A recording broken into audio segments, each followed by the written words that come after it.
Now student we will discuss about the dihybrid cross. Independent assortment की बात हम कर चुके हैं, अब हम बात करेंगे कि कैसे इस क्रॉस को परफॉर्म किया जाता है। तो सबसे पहले हम पेरेंट लेते हैं, that is homozygous tall round, और उसी का रेसेसिव ले लेंगे होमोजाइगस ड्वार्फ रिंकड। यानी दो कैरेक्टर आपने ले लिए, एक कैरेक्टर हाइट का और एक कैरेक्टर सीड शेप का। इसके आपने गैमेट्स बना लिए, एक यहाँ से आएगा एक यहाँ से आएगा, दोनों हो गए, ऐसे इधर आएगा। ठीक है, अब आपका जो है फर्स्ट जनरेशन आ गई फर्टिलाइजेशन के बाद। अब फर्स्ट जनरेशन को आपने क्या करवाया है बेटा, सेल्फिंग करवाया है। इस तरीके से आप फर्स्ट जनरेशन की क्या करवाते हो, सेल्फिंग कराते हो।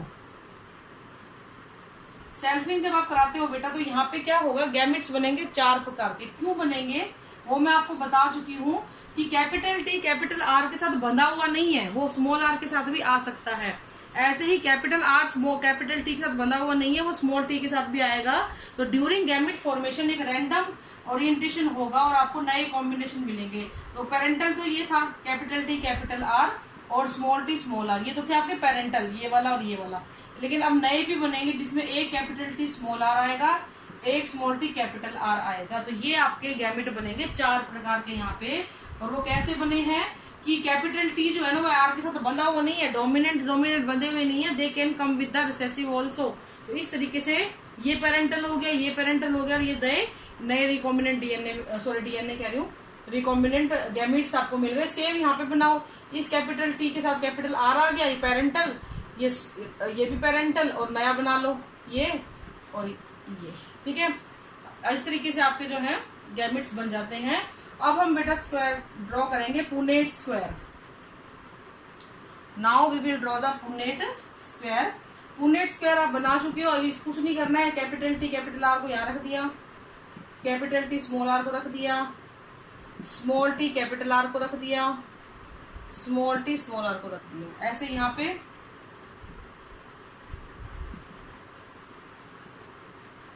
ठीक है,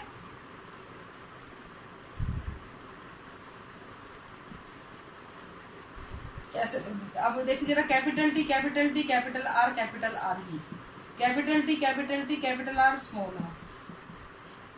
इसको ऐसे करके हम सारे को फिल कर लेंगे।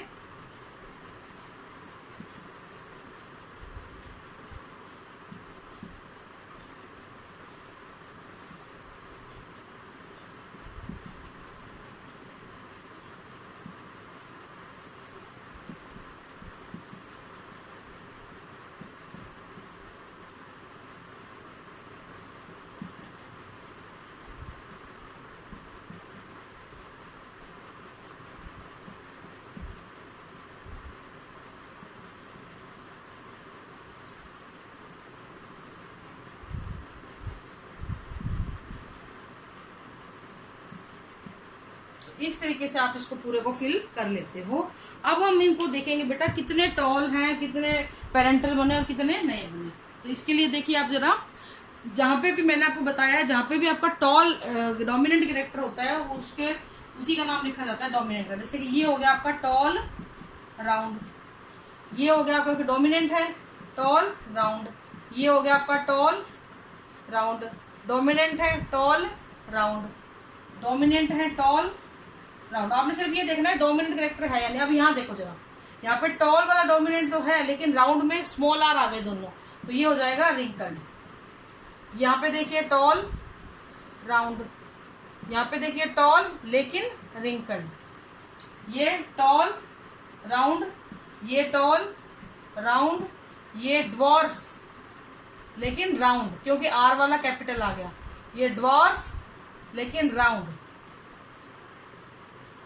ये टॉल राउंड, ये टॉल लेकिन रिंकल्ड, ये ड्वार्फ लेकिन राउंड। आपको सिर्फ ये देखना है कि कैपिटल लेटर कौन सा है। अगर कैपिटल लेटर नहीं है, जैसे इसमें एक भी कैपिटल नहीं है, तो ये कैसा हो गया बेटा, ड्वार्फ और रिंकल्ड। तो इस तरीके से आपने इसको फिल कर लेना है। अब हम देखेंगे कि टॉल राउंड कितने हैं। देखो जरा, 1 2 3 4 5 6 7 8 9। तो हमारे पास टॉल राउंड कितने आए बेटा, 9 आए। ठीक है, फिर मैं देखूंगी कि टॉल राउंड और ड्वार्फ रिंकल्ड कितने आए।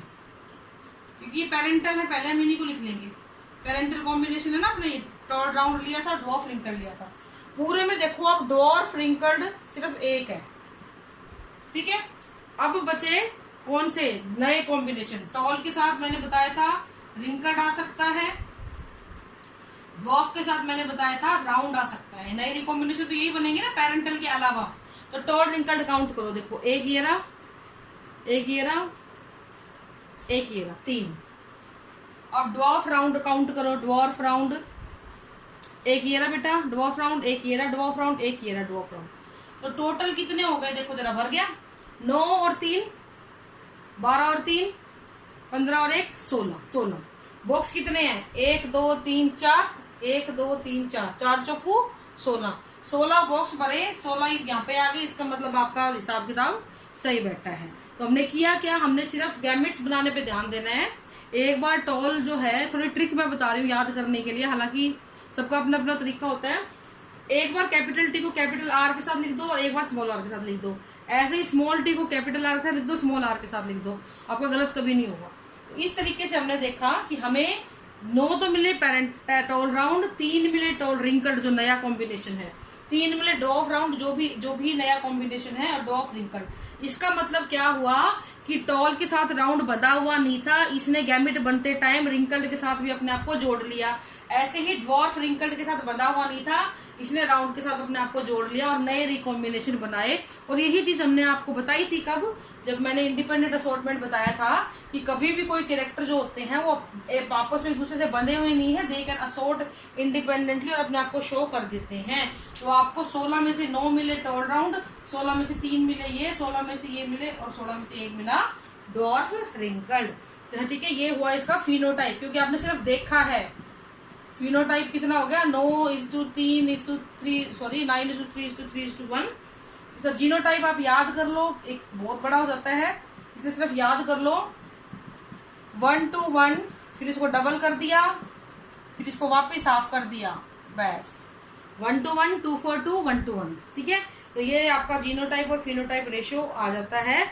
इस तरीके से आप कह सकते हो कि पेरेंटल कॉम्बिनेशन के साथ साथ आपको 2 नए रिकॉम्बिनेंट भी यहाँ पर मिल जाते हैं। And that is why we call it as law of independent assortment. हर कैरेक्टर इंडिपेंडेंट है और दूसरे के ऊपर डिपेंड नहीं करता है। ठीक है बेटा, अब मैं बात करूंगी, इतना बड़ा आप याद नहीं रख सकते हो, है ना। आपको मोनोहाइब्रिड का रेशियो याद होगा। मोनोहाइब्रिड का फिनोटाइप और जीनोटाइप क्या था, 3:1 था और 1:2:1 था। ये तो आसान है याद करना। ठीक है, अब डाई हाइब्रिड में बच्चा कई बार कंफ्यूज करता है, तो कंफ्यूज नहीं होना है। आपको 3:1 याद है, तो आपने एक कैरेक्टर के लिए 3:1 है, दूसरे के लिए भी 3:1 ही होगा।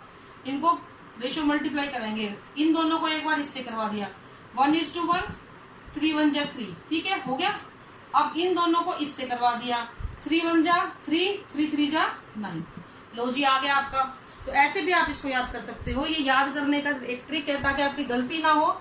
ऐसे ही 1 to 1 मैं यही लिख रही हूँ, 1 to 1। ठीक है, तो एक कैरेक्टर के लिए 1 to 1 है, तो 2 के लिए भी कितना होगा, 1 to 1 से मल्टीप्लाई कर दो। इन तीनों को एक बार इससे करो, 1 2 1 जा 2, 1 1 जा 1। इन तीनों को इससे करो, 2 1 जा 2, 2 2 जा 4, 2 1 जा 2। इन तीनों को फिर इससे करो, 1:1 2, बस लो जी, आ गया आपका रेशो। तो आप इस तरीके से भी इसको याद कर सकते हो, जैसे आपको याद होता है वैसे करो। 9:2, लेकिन ये चीज ध्यान रखना, जब आप इनको टोटल करते हो, इनका टोटल 16 आना चाहिए डाई हाइब्रिड क्रॉस में। ऐसे ही 9:3:3:1 को क्रॉस टोटल करते तो 16 आना चाहिए। कई बार बच्चा क्या करेगा, 9:2:1:3, पता नहीं क्या बकवास मारेगा, वो नहीं करना है। आपको याद रखना है, और याद रखने के लिए मैंने बता दिया, आपकी मल्टीप्लाई करके देख लेना। इन दोनों को 1 से कर दिया, फिर इन दोनों को इससे कर दिया, आ गया रेशियो। बस बहुत सिंपल है। तो इस तरीके से भी आप इस क्रॉस को के रेशियो को याद कर सकते हो। इसके 2-3 एक्सरसाइज और आप करके देखना, तो आपको प्रैक्टिस हो जाएगी। बेटा डाई हाइब्रिड क्रॉस क्वेश्चन पूछा जाता है, ये बहुत इंपॉर्टेंट है। तो ये आज के लिए इतना ही है। Thank you, have a nice day.